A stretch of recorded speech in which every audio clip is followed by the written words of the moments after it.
Bismillahirrahmanirrahim. Alhamdulillahilladzi allamani bi ulumil ulama'il muwahhidin wal muhaqqiqin wa arsyadani ila tariqim mustaqim. Wassalatu wassalamu ala sayyidil wujud wal arwah nabiyyina Muhammadin sallallahu alaihi wasallam alladzi jaa bisyari'ah wa tariqah wal haqiqah wal ma'rifah wa ala alihi wa sahbihi ajmain amma ba'du. Subhanaka la ilma lana illa ma 'allamtana innaka antal alimul hakim.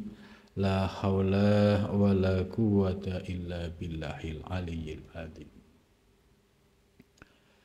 Malam ini kita melanjutkan pengajian kitab Ad-Durrun Nafis.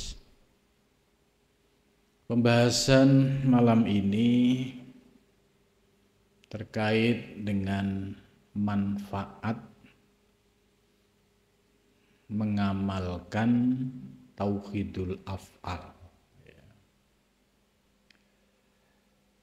Tauhidul af'al yaitu mengesahkan semua perbuatan kembali kepada Allah Subhanahu wa ta'ala. Artinya semua gerak-gerik perbuatan di alam semesta dikembalikan kepada Allah Subhanahu wa ta'ala sebagai fa'il al-hakiki. Ya, sebagaimana dijelaskan di dalam ayat Al-Qur'an maupun Al-Hadis, ya, bahwa ya, daun jatuh pun ya itu sudah ada dalam ketetapan Allah. Begitu juga di dalam hadis, ya, tidak ada sebiji sawi, ya, bergerak kecuali tanpa izin Allah. Nah, ketika tauhidul af'al sudah dipahami, kemudian kita praktekkan dengan cara syuhud, yaitu memandang segala perbuatan baik di dalam diri maupun di luar diri. Ya, mata lahiriah memandang, tapi mata batin, iktikad kita mengembalikan kepada Allah Subhanahu wa ta'ala.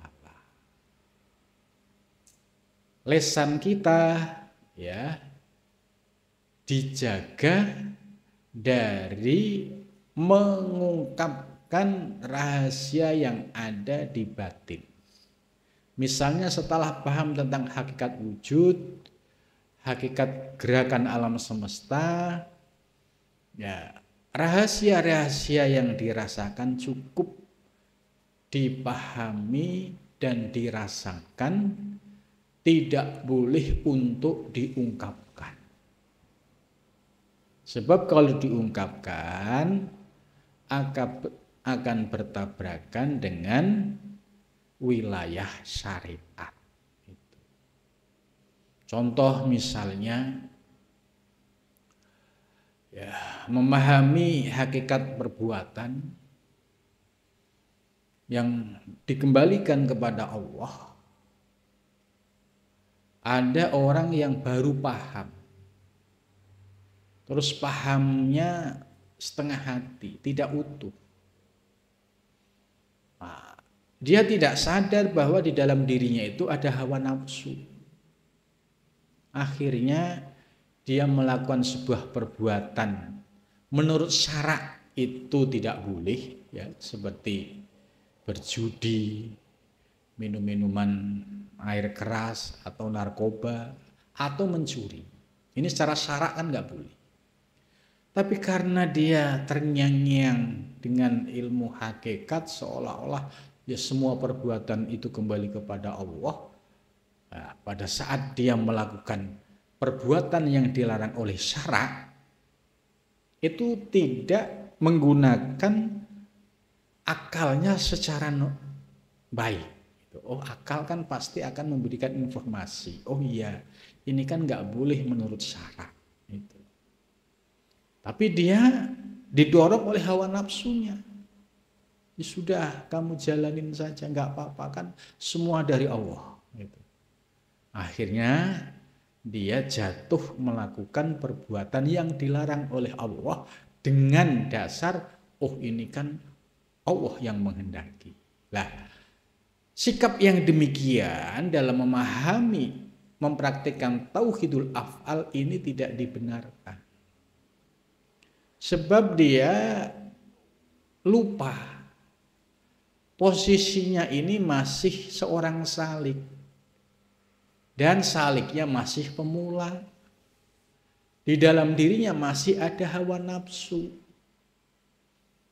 Maka praktek yang ideal bagi orang yang pada posisi ini harus difungsikan akal sehatnya, kemudian dikontrol juga hawa nafsunya.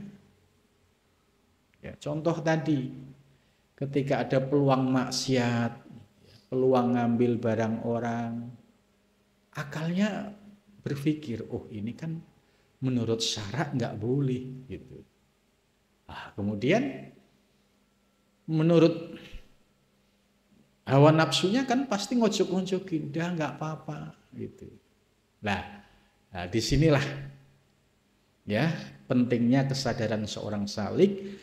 Ketika ada dorongan hawa nafsu yang bertentangan dengan akal dan syarak, maka harus dilawan. Wanahan nafsa anil hawa. Dan cegahlah ya jiwamu dari mengikuti hawa nafsu. Ini ya pemahaman yang didasari dengan tauhidul af'al, kemudian akalnya difungsikan dengan baik, kemudian hawa nafsunya juga ditahan dari keinginan-keinginan yang dilarang oleh syarak. Nah, inilah yang disebut dengan mujahadah. Itu. Jadi mujahadahnya salik ya seperti itu. Nah, itu bagian dari praktek tauhidul af'al. Nah, soal melihat di luar diri ya, terkait segala perbuatan yang ada di hadapan kita ya cukup dipandang. Ya, dipandang dengan mata lahiriah, kemudian mata batin mengembalikan kepada Allah. Tapi ketika berargumentasi, pakailah argumentasi syariah. Contoh misalnya di jalan tiba-tiba ketemu ya copet yang ketangkep gitu. Nah, secara hukum syar'i atau hukum negara kan ini berarti kriminal pidana karena sudah mencuri gitu kan. Nah, ketika posisi seperti itu kita yang sudah paham hakikat, argumentasinya tetap argumentasi berdasarkan dengan hukum syar'i. Oh iya, kamu salah. Itu kenapa kamu kok nekat ya nyopet atau ngambil barang orang gitu. Tidak boleh kita menggunakan argumentasi hakikat. Kalau hakikat itu di dalam batin kita. Pandangan kita mengembalikan orang tersebut kepada Allah itu wilayah batin. Tapi ketika berargumentasi di publik ya harus proporsional, yaitu dengan cara ya kamu salah, kamu kan sudah tahu ya nyopet itu nggak benar secara hukum syariat maupun hukum negara dan ini pidana gitu. Ya maka ada takzir, ada hukumannya. Lah soal hakikatnya itu dikembalikan kepada Allah, itu urusan batin, tidak perlu diungkapkan. Nah ini praktek tauhidul af'al yang ideal, yang proporsional. Jadi tidak mencampur aduk. Gitu. Begitu juga ya ke dalam diri juga sama. Ya. Ketika ada hawa nafsu masuk ke dalam diri kita, kemudian ilmu hakikat ya mau dijadikan sebagai alat pembenaran oleh hawa nafsu, kita lawan. Tidak. Ada peluang untuk maksiat, ya kita menggunakan akal sehat, menggunakan hukum syariat. Oh, ini kan dilarang oleh Al-Quran, ini kan dilarang oleh Islam. Gitu.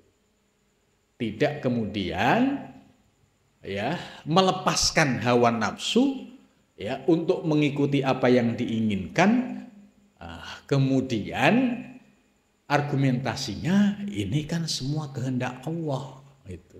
Nah, ini yang praktek yang salah yang sering menimbulkan ya problem, menimbulkan pro kontra. Itu.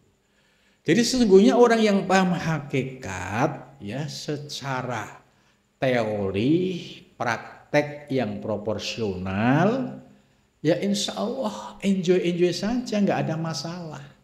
Karena hakikat wilayah batin. Sedangkan zona syariat yang menggunakan hukum syariat. Gitu. Nah, ini manfaat cara praktek memahami tauhidul af'al baik di dalam diri maupun di luar diri.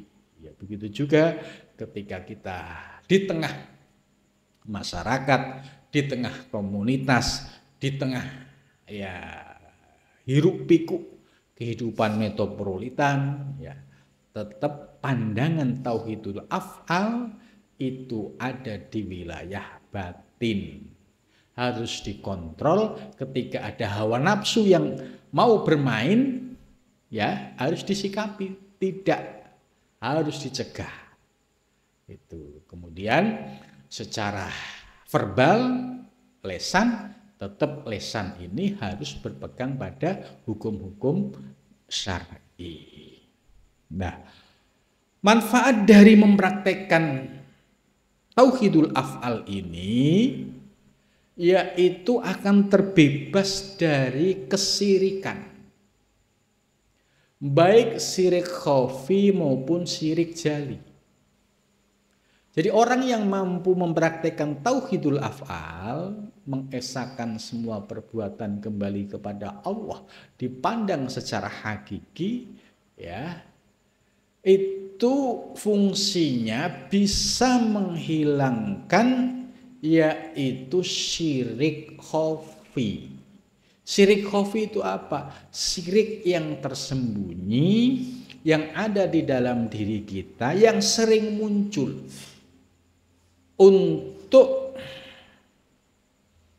membisiki diri kita supaya kita lupa Allah, kemudian yang dimunculkan adalah selain Allah. Gitu. Ya contohnya riya. Ya. Riya itu salah satu syirik khafi. Nah, riya itu siapa penggeraknya? Yaitu digerakkan oleh iblis. Iblis melalui bisikan-bisikan yang nyata di dalam diri kita. Nah, ketika muncul bisikan riya di dalam ibadah, contoh mau sholat, mau ngaji, ya lintasannya hanya pengen diperhatikan makhluk. Gitu. Disuruh ikhlas susah. Lah ketika muncul motivasi ibadah selain Allah, yaitu ingin mencari pujian makhluk, ini yang disebut riya. Lah, kenapa dia bisa riya? Karena tidak mampu memandang Allah.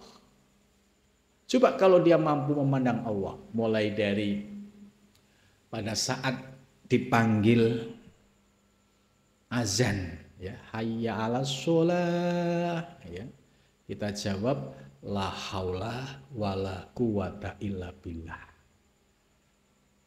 Artinya tidak ada daya untuk melakukan ketaatan dan tidak ada kekuatan untuk menjauhi kemaksiatan illa billah, kecuali dengan kekuatan Allah. Nah, ini sudah diprotek ketika dipanggil hayya 'alas shalah. Iblis nggak bisa masuk. Tapi ketika jawab la haula dipahami maknanya. Jangan lesanya la haula wala quwata tapi tidak paham maknanya. Kemudian mulailah dia wudhu. Ya. Kemudian berangkat ke masjid. Ya, ketika muncul lintasan riya lagi dilawan. Tidak saya melangkah ke masjid hanya untuk mencari ridho Allah. Karena sholat berjamaah itu teristimewa. Ya, memiliki kelebihan 27 derajat. Bukan karena yang lain. Ini cara menghadapi riya. Lah, kalau tidak punya teknik menghadapi riya, ya kita akan, bahasa Jawanya, dipelekoto terus sama riya. Ibadah siang malam, ya, yang muncul adalah riya. Kalau nggak riya, nggak ibadah. Nah ini kan kasihan. Orang yang ibadah tapi ya dibelokkan tujuannya kepada selain Allah, yaitu berupa riya, pamer, dia nggak sadar. Lah mau melawan nggak ngerti, karena nggak ngerti ilmu tasawuf. Maka orang yang paham ilmu tasawuf tahu teknik bagaimana menghadapi penyakit riya itu. Nah, ditambah lagi dengan tauhidul af'al, ya, ketika dipanggil sholat hayya 'alas shalah, la haula wala quwata illa billah, kemudian kita berangkat, ya, berarti posisi kita ketika ibadah, kita merasa sebagai seorang hamba yang tidak punya daya kekuatan apa-apa. Artinya kita bisa beribadah semata-mata anugerah dari Allah Subhanahu wa ta'ala. Bisa berangkat jamaah semata-mata anugerah dari Allah. Bisa berangkat ngaji semata-mata anugerah dari Allah. Maka pada saat kita memiliki prinsip yang demikian, maka sirnalah syirik khafi yang ada di dalam diri kita. Nah, sebab di dalam Al-Quran dijelaskan, wa ma yu'minu aksaruhum billah illa wahum musyrikun. Wa ma yu'minu aksaruhum billah. Kebanyakan orang tidak beriman kepada Allah, ya, illa wahum musyrikun, kecuali mereka ini menyekutukan Allah. Jadi wa ma yu'minu aksaruhum billah, tidak beriman kebanyakan orang kepada Allah. Jadi iman yang sesungguhnya, iman yang tidak ada virus riya, ujub, takabur dan lainnya, ya.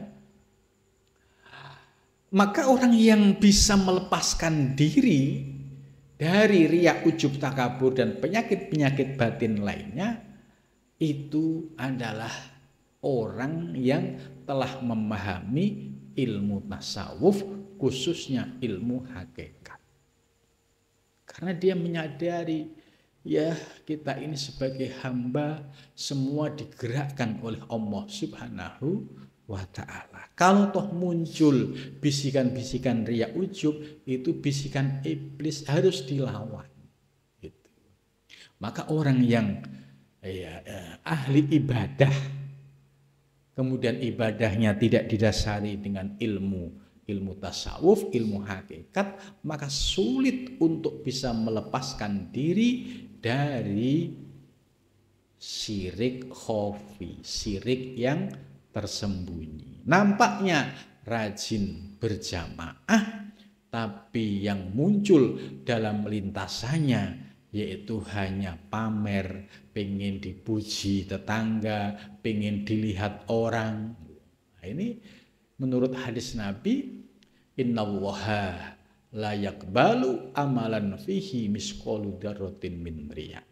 Sesungguhnya Allah tidak menerima sebuah amal yang di dalamnya ada seberat biji sawi dari riya.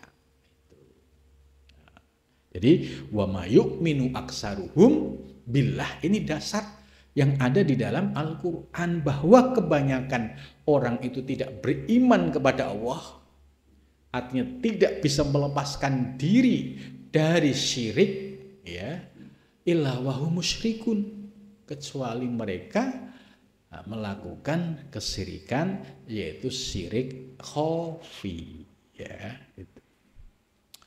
Di dalam hadis, ya, Rasulullah juga sudah mengingatkan, ya, inna akhwafu ma akhafu ala ummati, ya, syirkul asghar. Sesungguhnya yang paling aku takuti menimpa umatku yaitu syirik kecil. Ya, apa itu syirik kecil ya Rasul? Yaitu ar-riya. Jadi Rasulullah juga sudah mengingatkan tentang bahaya riya yang, ya, menggoda umat Nabi Muhammad, sampai Rasulullah SAW itu khawatir.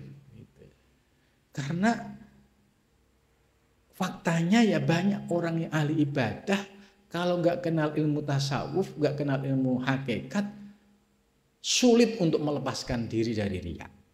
Yang ada melepaskan riya, ketemu riya. Gitu. Contoh misalnya, saya nggak mau jamaah ke masjid, kenapa? Takut riya, gitu. Nah ini kan mau melawan riya, menimbulkan riya baru. Oh itu kenapa nggak mau masjid? Iya dia takut riya, katanya. Padahal teknik melawan riya tidak seperti itu. Ya tetap berjamaah ke masjid. Cuma yang perlu diluruskan yaitu iktikad kita. Gitu. Nah, kemudian selanjutnya ini ada makalah Sayyidi Umar Ibnul Farid, ya, seorang sufi yang dikenal, ya, Sayyidi Umar bin Farid. Beliau ucapannya ini tentu ucapan ahli muhakkikin, orang yang paham ilmu hakikat. Dan ilmu hakikatnya tidak sebatas ilmu yakin. Kalau orang yang belajar hakikat ini kan mulai dari tahap pertama itu paham ilmu yakin, paham teorinya, kemudian dia belum bisa mengamalkan. Ya, ini namanya ilmu yakin. Kemudian setelah ilmu yakin dia paham, naik, diamalkan, dirasakan bagaimana menghadapi, ya, virus-virus riya yang ada di dalam dirinya. Lah, di situ dia merasakan. Lah, ketika merasakan itu sudah mulai naik pada ainul yakin. Nah, kemudian selanjutnya setelah dia berproses melawan riya, ujub, takabur, ya, kemudian sampai akhirnya hatinya clear, bersih, ya, pada saat ibadah sudah tidak ada bibit-bibit atau virus riya. Ya, kenapa demikian? Karena sudah tahqiq. Maka orang yang sudah tahqiq seperti ini tingkatannya sudah sampai pada hakul yakin. Lah, Sayyidil Farid Umar bin Farid ini tingkatannya sudah hakul yakin. Nah, ucapan beliau, ya, ini khusus ya bagi orang yang sudah pada level ainul yakin bisa dipahami. Tapi bagi para salik pemula, ya, ini harus sadar diri, ya, maksudnya, oh iya pemahaman saya kan masih ilmu yakin, ya, belum ainul yakin, belum hakul yakin. Cuma kita bisa memahami maksud yang disampaikan oleh Syekh Umar bin Farid ini, gitu. Nah, karena dia paham maksudnya, mudah-mudahan suatu saat saya bisa merasakan apa yang disampaikan oleh Syekh Umar Ibnul Farid. Nah, beliau ucapannya begini. Walau khotorot li fi siwaki irodatun ala khotiri sahwan qadaitu biriddati.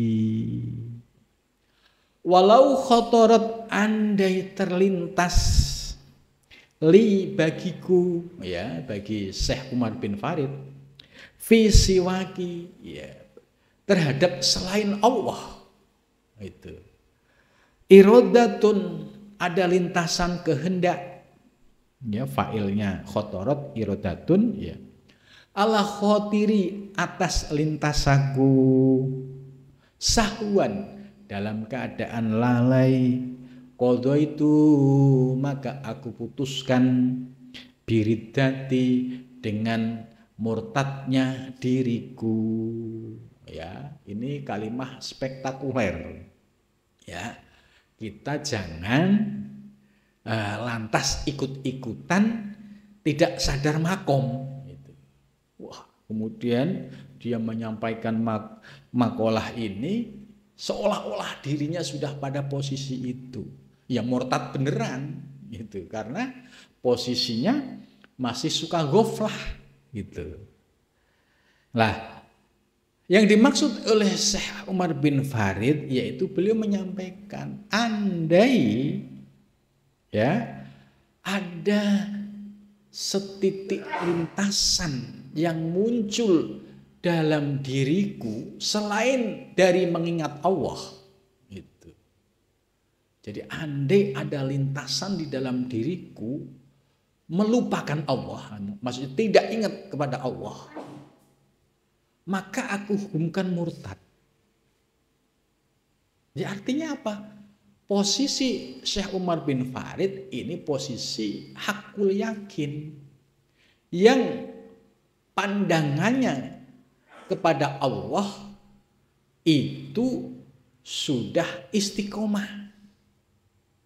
Bahkan, ya, detik demi detik kesadaran memandang Allah itu beliau rasakan secara tahqiq. Maka wajar kalau beliau mengungkapkan kalimat itu. Tapi bagi pemula yang baru paham ilmu hakikat ini, masih ilmu yakin, ilmu saja masih nggak sempurna, kemudian mengucapkan kalimat ini di depan publik hanya sekedar buat gaya-gayaan biar kelihatan hebat, kalau diucapkan secara zahir, ya dia bisa murtad bener, ya, karena posisinya masih suka ghaflah, suka lalai, sementara makalah ini menjelaskan bahwa Syekh Umar bin Farid sedetik pun tidak pernah lupa mengingat Allah. Lah ini kan kalau nggak sampai makom hakul yakin tidak mungkin, gitu. Ya, jadi kita bisa menempatkan makalah ini bagi orang yang posisinya pada makom khususul khusus. Kita ini orang yang pada posisi awam, ya, kemudian belajar, ya, berproses menjadi khusus itu. Nah, di sini letak makomnya masih ilmu yakin itu. Dan tetapi engkau katakan di dalam kitabnya,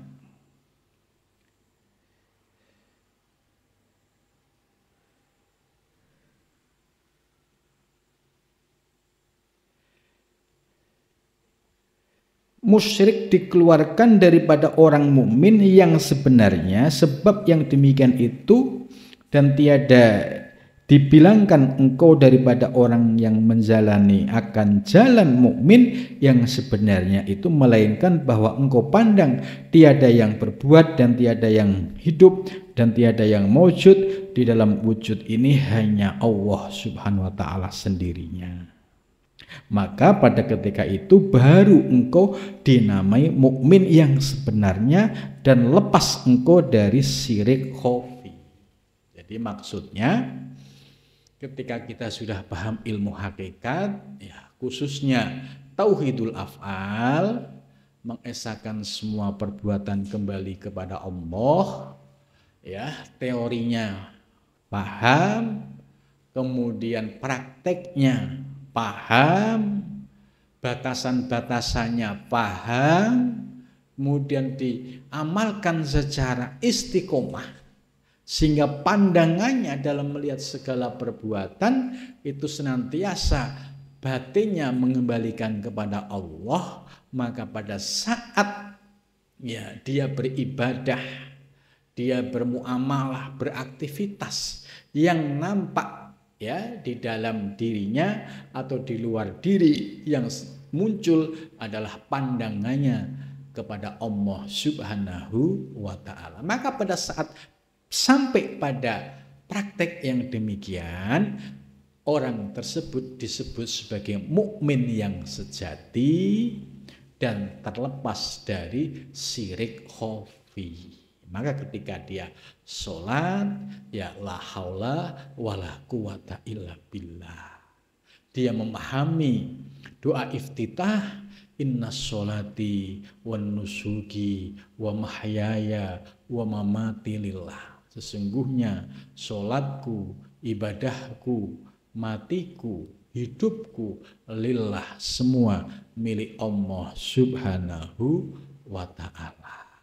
Ya, inilah yang disebut dengan mukmin sejati, yaitu ketika dia mampu memandang kepada Allah dan terlepaslah dari syirik khafi.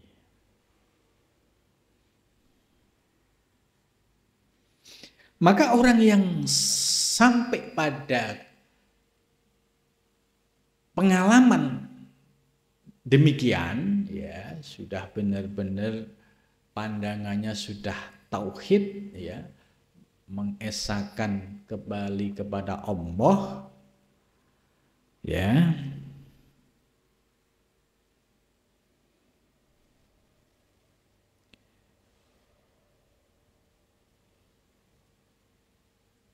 maka di dalam Al-Quran, ya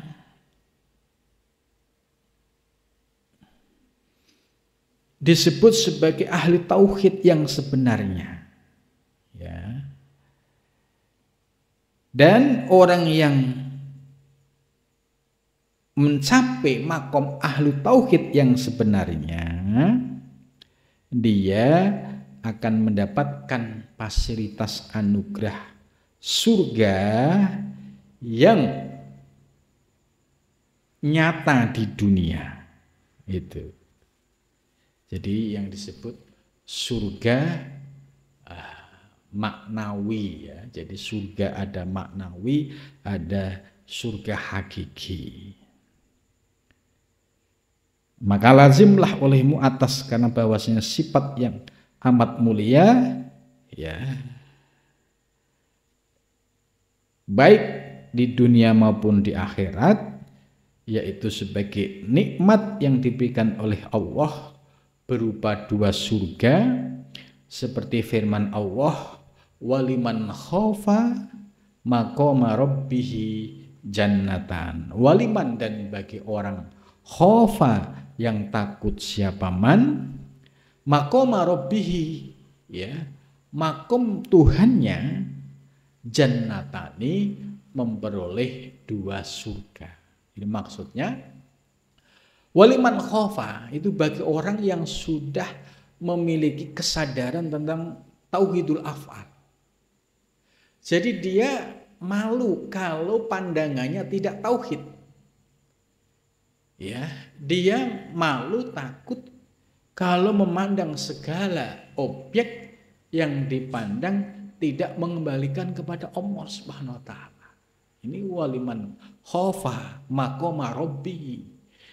Karena dia memahami maqama rabbihi, bahwa yang menggerakkan alam semesta seisinya adalah Allah, termasuk gerakan yang ada di dalam diri maupun di luar diri, ya. Namun dengan praktek yang proporsional yang sudah dijelaskan di pengajian-pengajian sebelumnya, maka orang yang sudah sampai pada tahapan ini jannatan, ya, mereka akan mendapatkan 2 surga. Itu. Nah, surga di sini ya memiliki 2 makna. Ada yang disebut dengan surga ma'rifah. Surga ma'rifah itu orang yang masih hidup, dia memahami tauhidul af'al, bisa mempraktekkan tauhidul af'al dan bisa merasakan. Nah, maka pada saat dia merasakan, dia sudah masuk sebagai ahli ma'rifah. Nah, itulah yang disebut dengan surga maknawi. Jadi semua dipandang, dikembalikan kepada Allah. Ini yang disebut surga dunia, yaitu surga ma'rifah. Maka bagi orang yang ahli ma'rifah, memandang dunia itu terasa nikmat karena yang dipandang adalah Allah Subhanahu wa ta'ala. Tidak terhijab sedikit pun. Sementara banyak orang di dunia yang tersiksa karena belum mampu memandang Allah. Ya, contoh, sama-sama hamba Allah. Ya, yang satu diuji oleh Allah, yang satu juga diuji oleh Allah. Ya, sama-sama nggak punya duit lah, ujian yang paling sederhana. Kita bisa melihat efeknya. Kalau orang yang tidak kenal ilmu tauhid, ya, ilmu tauhid muhakkikin atau tauhid al-kasfi, ketika diuji oleh Allah, itu yang muncul adalah keluh kesah. Tidak bisa menerima kondisi yang ada, seolah-olah menyalahkan Allah. Gimana sih Allah? Saya kan sudah sholat, saya sudah doa, saya sudah sholat malam, kok masih diberi seperti ini? Ya. Ini namanya orang yang terhijab. Sehingga pada saat mendapatkan ujian seperti itu, terasa tersiksa. Nah, karena tidak bisa menikmati. Sebab yang dipandang adalah hawa nafsunya. Kan hawa nafsunya pinginnya yang enak-enak, duitnya banyak, gitu kan. Tapi Allah punya cara lain. Kenapa kamu tidak dikasih duit banyak? Kalau kamu dikasih duit banyak sesatnya daripada kamu ibadahnya. Gitu. Maka ketika Allah memberikan ujian yang nampaknya kok pahit menurut nafsu, lah sadarilah ya bahwa itu cara Allah ya memberikan pencerahan kepada seorang hamba supaya dia merenung berpikir ya yang awalnya dari gremeng ngedumel ya protes itu lambat laun setelah dipikir-pikir akhirnya oh iya kan semua atas kehendak Allah, ya sudahlah kita terima, kita akan sebagai hamba, yang penting kita tugasnya usaha dan ikhtiar. Usaha dan ikhtiar sudah kita jalankan, ya sudah kita pasrah kepada Allah. Lah akhirnya tegangan yang ada pada dirinya, pikirannya mulai bisa melunak, kendor. Yang awalnya itu tegangan tinggi, ya seolah-olah Allah itu tidak adil, Allah itu tidak mendengar doanya, gitu. Padahal Allah itu maha tahu.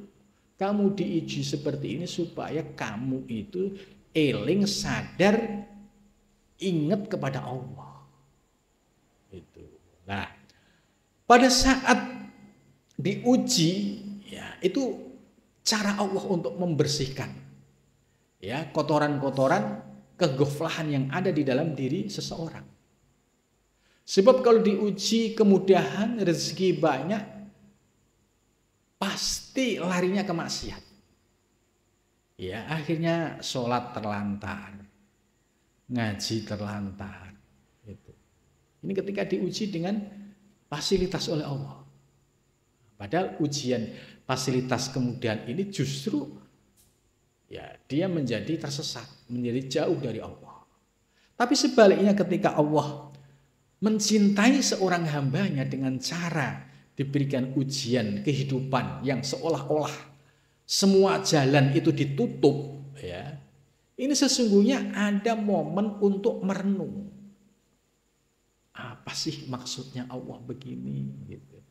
Oh ternyata setelah memahami ilmu hakikat tauhidul af'al, oh semua ini ya mutlak atas kehendak Allah Subhanahu wa taala. Sikap kita ya hanya bisa menerima dan berusaha, tidak menerima kemudian pasif.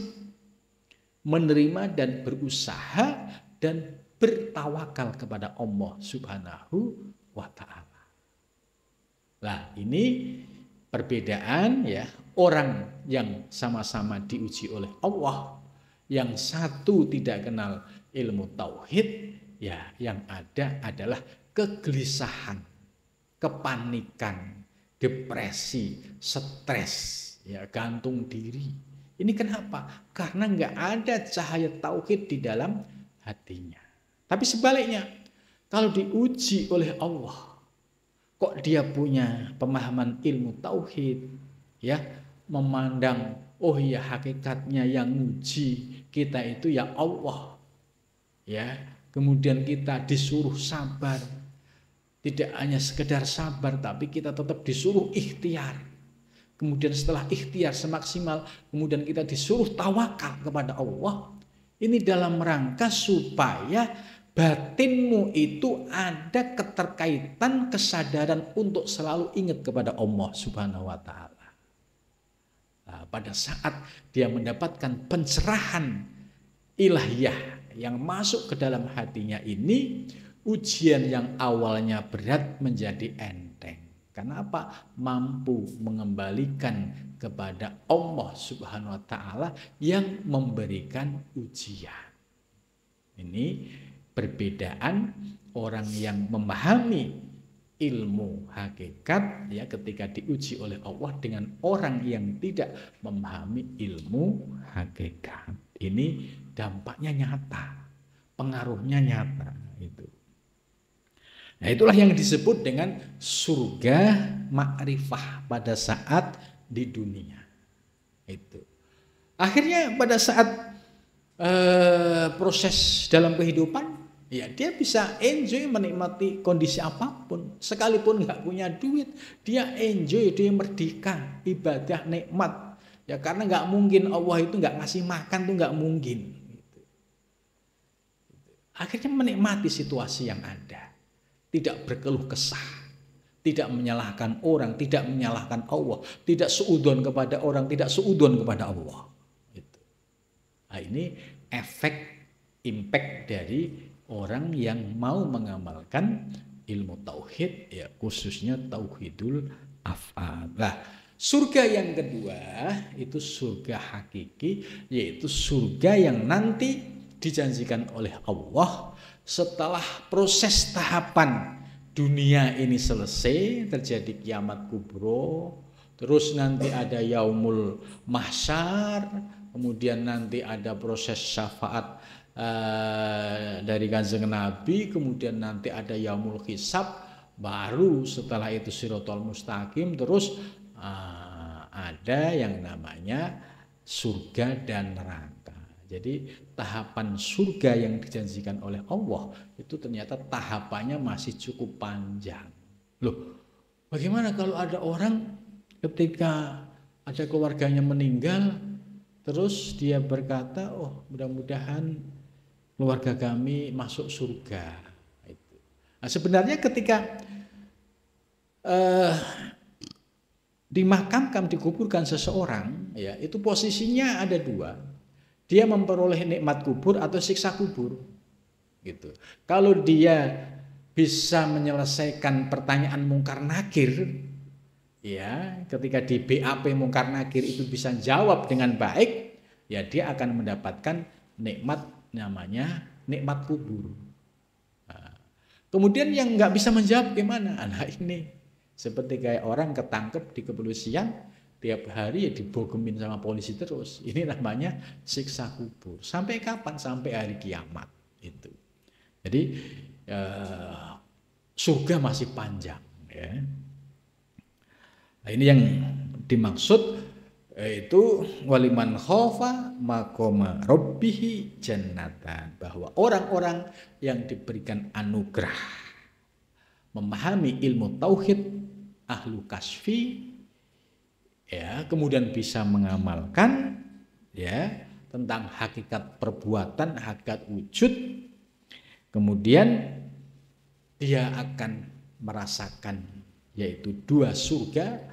Surga yang pertama yaitu surga ma'rifah, diberikan anugerah kemakrifahan oleh Allah pada saat dia masih di dunia. Kemudian yang kedua surga yang hakiki yaitu pada saat di akhirat. Ya, inilah janji Allah bagi orang-orang yang diberikan anugerah memahami ilmu tauhid al-kasfi atau ilmu-ilmu hakikat, ya dia akan diberikan oleh Allah dua fasilitas tadi. Mudah-mudahan kita diberikan anugerah ilmu ya supaya kefutuh ilmu kita dalam memahami ilmu hakikat, karena ini baru tauhidul af'al. Tauhidul af'al itu pasal pertama. Nanti ada tauhidul asma, nanti ada tauhidul sifat, kemudian yang terakhir tauhidul zat. Nah, kalau kita kefutuh memahami ilmu ini, kemudian diberikan anugerah bisa mengamalkan dari ilmu yakin, ainul yakin, hakul yakin, ini sudah istimewa. Ini sudah surga ma'rifah yang nyata di dunia. Nah, mudah-mudahan kita diberikan anugerah surga ma'rifah ini. Amin ya robbal alamin.